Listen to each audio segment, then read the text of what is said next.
You are listening to Banjaran A Mystery. Part 1. Madhav's Death. Kalapur village was a unique and extremely beautiful village, surrounded on both sides by mountains and a river flowing right through the middle that made its beauty even more breathtaking. With a population of around 3,000, the village itself felt no less than paradise. Every morning, the first ray of the rising sun fell on the Shivalingam in the Mahadev temple situated on the hill and then on the river. This sight in itself was truly miraculous. The villagers had small patches of farmland scattered across the mountains and mud houses built at intervals. The houses were kucha, but the hearts of the people were clean and true. There was always hustle and bustle in the village. Those going to the city would come down to the Pakka road, while those going to their fields would head toward the mountains. Someone from almost every house used to guard the crops, some during the day, some at night. On one such night, Madhav was sitting on a charpai in his field smoking a bidi. Suddenly his eyes fell on something in the field. He saw a white figure. The figure looked like a woman. Madhav thought it must be some woman from the village who had lost her way and ended up here. He shouted loudly, "Madhav, who is there?" But no answer came from the figure. Madhav picked up the lantern and started walking toward that white figure. "Madhav, who is there?" Saying this, Madhav reached near the figure.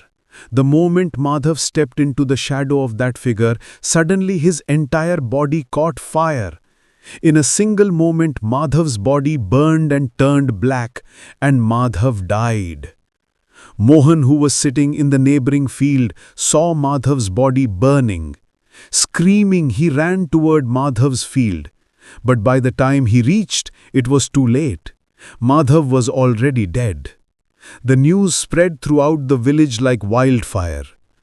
A little later, a car stopped near Hariya's house.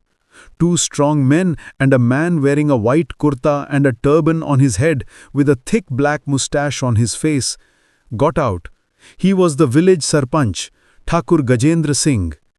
Thakur Gajendra Singh went inside, consoled everyone, asked what had happened to Madhav and assured the family that he stood with them. It was very late at night, so it was not right to perform the last rites immediately. Keeping the time and situation in mind, Thakur Gajendra said, "No one knows why Madhav suicided, but what is done cannot be undone. As soon as morning comes, Madhav's last rites will be performed, so let us all stand with Hariya in this hour of grief." Saying this, Thakur Gajendra and all the villagers stayed at Hariya's house to console him and reduce his sorrow. Madhav's body had been kept in one room of the house. The body was completely charred and the smell of burnt flesh was coming from it. That is why the family kept the body in that room and everyone sat in the courtyard expressing grief and waiting for morning. Madhav's wife, Maya, was pregnant. It felt as if her world had collapsed.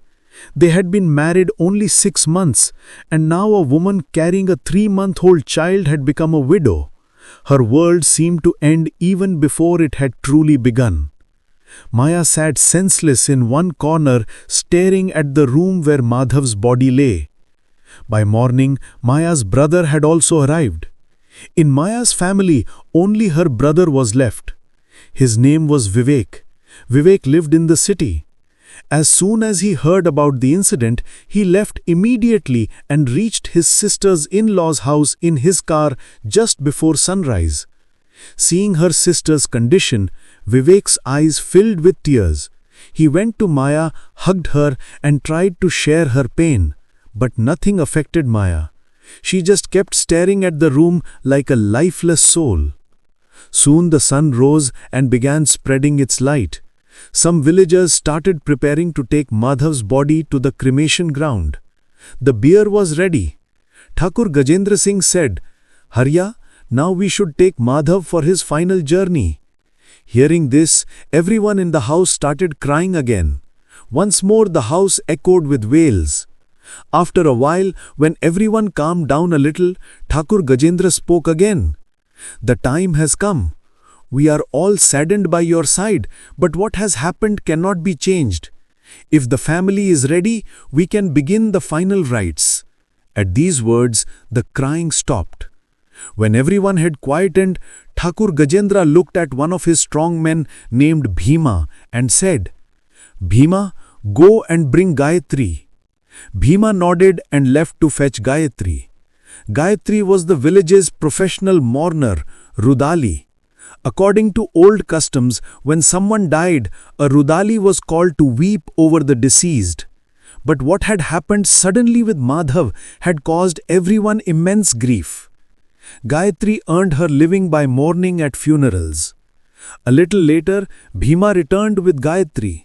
Gayatri was about 30 years old, dark complexioned, and dressed in black clothes. She came before Thakur Gajendra, folded her hands in greeting, then gestured with her hand that the body should now be brought out of the room. Harya and two other villagers brought Madhav's body outside. The body was completely covered with a cloth. Gayatri began her work. She started crying loudly, performing her duty as a Rudali.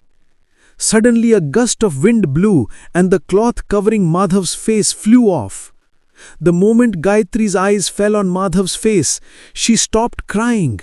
Her eyes widened and she stared at Madhav's face without blinking, and suddenly Gayatri took two fearful steps back from the body. What exactly happened that Gayatri, a Rudali, for whom all this was routine, stepped back in terror after seeing Madhav's body? What is the secret behind Madhav's death? You will find out in the next part. Don't forget to subscribe to the channel for the next part.